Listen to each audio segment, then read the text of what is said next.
خدا کی خوشنودی کا راستہ بھائیو قرآن میں آیا ہے لن تنالوا البر حتی تنفقوا مما تحبون، یعنی نیکی کا مرتبہ تم کو نہیں مل سکتا جب تک کہ تم اللہ کی راہ میں وہ چیزیں خرچ نہ کرو جو تم کو پیاری ہے۔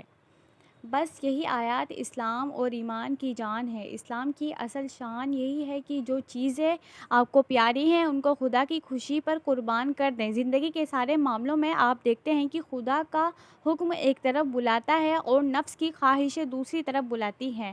خدا ایک کام کا حکم دیتا ہے، نفس کہتا ہے کہ اس میں تو تکلیف ہے یا نقصان۔ خدا ایک بات سے روکتا ہے، نفس کہتا ہے کہ یہ تو بڑی مزیدار چیز ہے، یہ تو بڑے فائدے کی چیز ہے۔ ایک طرف خدا کی خوشنودی ہوتی ہے اور دوسری طرف ایک دنیا کھڑی ہوتی ہے۔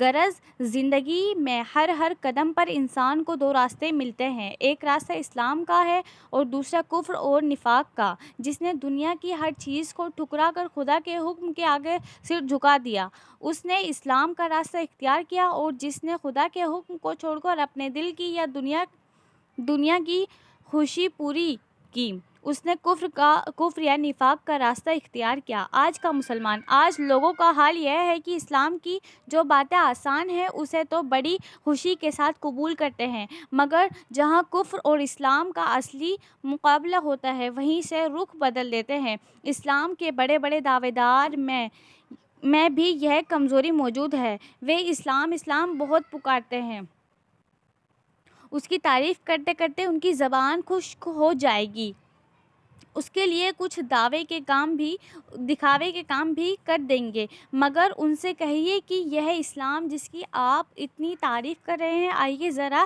اس کے قانون کو ہم آپ خود اپنے اوپر لاگو کریں، تو وہ فوراً کہیں گے کہ اس میں فلاں مشکل ہے اور فلاں کٹھنائی ہے، اور اس وقت تو اس کو بس رہنے ہی دیجیے۔ مطلب یہ ہے کہ اسلام ایک خوبصورت کھلونا ہے، اس کو بس طاق پر رکھیے اور دور سے بیٹھ کر اس کی تعریفیں کیے جائیے، مگر اسے خدا اپنی ذات پر اور اپنے گھر والوں اور رشتہ داروں پر اور اپنے کاروبار اور معاملوں پر ایک قانون کی حیثیت سے لاگو کرنے کا نام تک نہ لیجیے۔ یہ ہمارے آج کل کے دینداروں کا حال ہے، اب دنیا داروں کا تو ذکر ہی بیکار ہے۔ اسی کا نتیجہ ہے کہ نہ اب نمازوں میں وہ